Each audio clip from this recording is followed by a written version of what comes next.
Good morning. Today I'm going to make same-day sourdough. It's 7 a.m. I just took the starter right out of the fridge. I'm starting with 350 grams of warm filtered tap water. I'm going to add 150 grams of starter to the water. And your starter has to be mature for this to be effective. 10 grams of salt. And then we're going to stir this together so that the salt and the starter dissolve to a nice smooth consistency. Just relax and take your time. And then we're going to start adding flour. I like to do a combination of whole wheat and bread flour. And usually a maximum would be 100 grams of whole wheat, but typically I'll do around 50 to 75. Depends on what I'm thinking I'm using the bread for. And then the remainder of bread flour, up to 500 grams of flour in total. I like to use the stick to stir the flour and the water all together. It's just very simple. I typically don't use my hands. I just feel as though this is a cleaner effort and it's an easier cleanup. Using the bench scraper to scrape down the sides of the bowl to incorporate the flour. And we're just trying to get the flour hydrated here. And this is for the autolyse phase. I just bring it together and so that it's all moisturized. And now I'm going to put it over under the plastic dome on a heat pad. I'm going to feed my starter. I usually do a half a cup of flour, a quarter cup of warm water, and then I stir that and I will let that sit out on the heat mat with the bread dough for a few hours so that it doubles in size.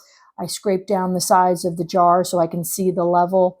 And usually it's about a half a cup, and it'll double in the same time frame that I'm working on the bread. Make sure it's on the heat pad. This is the first bringing the flour and bringing the dough together, wetting my hands, mixing it. You can see the dough is still very stiff at this point, and that's how it is on the first round. I just want to mix it so that all the dough is coming together, that the flour is moisturized and hydrated. I continue to make it into a ball so that it has a nice rounded shape. And that's it. Just keep it together, put the lid on, and then we'll come back. This is the first set of stretch and folds, and the flour is all hydrated. It's soft. The dough, you can see, is coming together. The first couple folds, it's a little looser. Then the dough gets a little stiffer, and that's okay. I just go around and do this, and then I will bring the dough into a nice ball. I like to, at the end of each session, make it into the dough into a ball. And then we'll put the lid on and check back in 30 minutes. Looking at the starter is rising.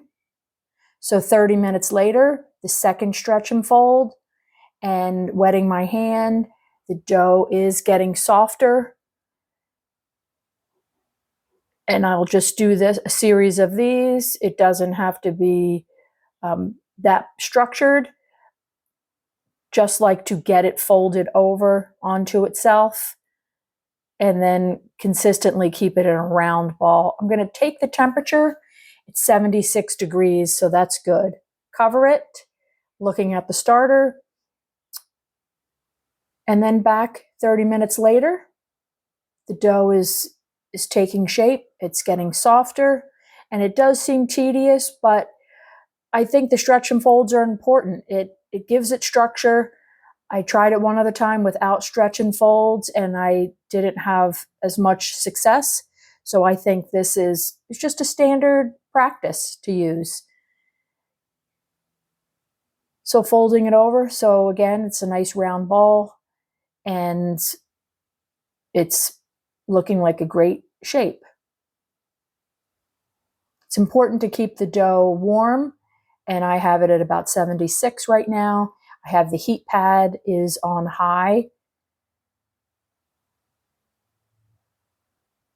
And then we're going to cover it again. Look at the starter. It's almost doubled.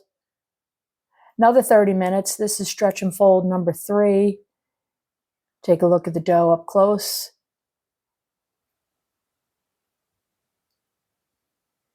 Continue the stretch and folds.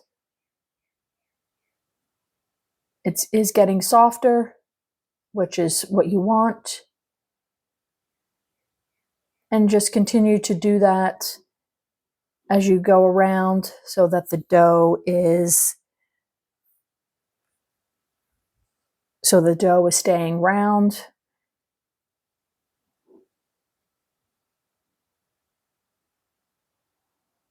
And give it some resistance and some tension on it to keep it in that the rounded shape so that it's not flat in the bowl.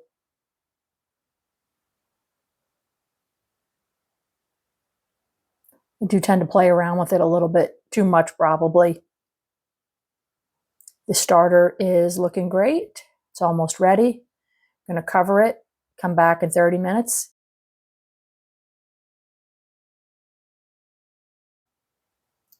The dough is rising. I'm going to check the temperature. See, it's 82 degrees, so that's very warm. And I'm going to turn the heat mat down low and let that just bulk fermentation.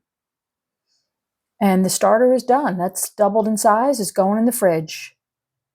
After a couple hours, the dough had doubled in size. It's jiggly. So we're going to do a pre-shape here.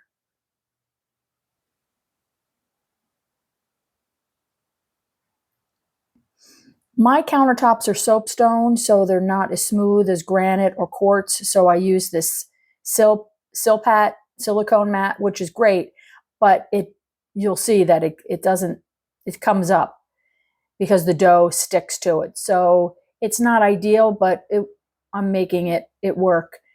And moving the dough around so it has some tension on it, and so it forms a tighter ball. That is the goal here, to create tension and have a tighter ball. And I like having the circle there. It helps me keep the shape. And you can really obsess over it, and I kind of do, but I enjoy it. It looks nice. Now we're going to cover it, let it rest for a few minutes. We're going to come back and do the final shape into the banneton.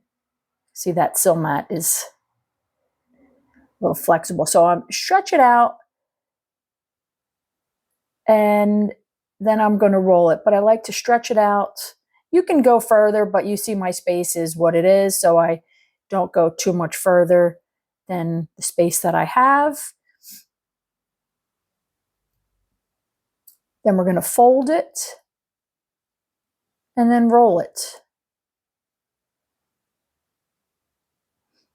And you can obsess over the shape of this too, and sometimes I would. If I wasn't recording this, I probably would have played around with it more so that the shape was a little bit more uniform. But in the essence of time, I'm trying to just keep this moving, pinching the weird ends together. And then we're going to give it some more tension. Yeah, you just got to pinch those ends together because when they bake, they can become a weird shape. So I'm trying to eliminate that. But I keep playing with the dough. So I've got to force myself to stop because it'll be fine. Now I take the rice flour for the banneton, and you use the rice flour because the dough doesn't stick to the rice flour like it does to regular flour. And once the dough is into the banneton, I tighten it up, try to create more of the oval shape. Definitely work on those ends because those is what makes the weird shape. So I'm just going to tighten it up, make the shape uniform. And again, I could obsess over this too, but I'm trying to be efficient in the time. And you dust the top with more rice flour so that the towel doesn't stick to it. And then when it goes onto your baking silpat, it doesn't stick to that. So we're going to let that rest for a little bit for additional proofing. I'm going to cover it, no heat. I'm going to look at it, the proofing with the poke test. And when you poke it in and the dough stays indented a little bit, that's pretty ideal. And this was another, about 20 minutes. And it's going in the oven. The oven is preheated. The Dutch oven is in there. This is the only thing that I found was the challenge with the same day was the scoring, because the dough is warm and it's really soft, and the razor blade didn't go through it smoothly like it does when it's cold. And after it has cold fermented, let's say overnight or several hours, you get more of a harder outside, so it's easier to score. And this was just a little bit too soft to get a nice clean score, but not a big deal. The Dutch oven is heated, and we're going to put that right in there, and then we're going to cover it for 20 minutes at 500. Then after 20 minutes, we take the lid off, and we're always happy to see that it expanded. It looks good. Another 20 minutes with the lid off, and it's out of the oven. It's kind of a wonky shape, but it is definitely a nice color. I'm here to show you that it is possible to do same-day sourdough. Let's cut into this and see how beautiful it is.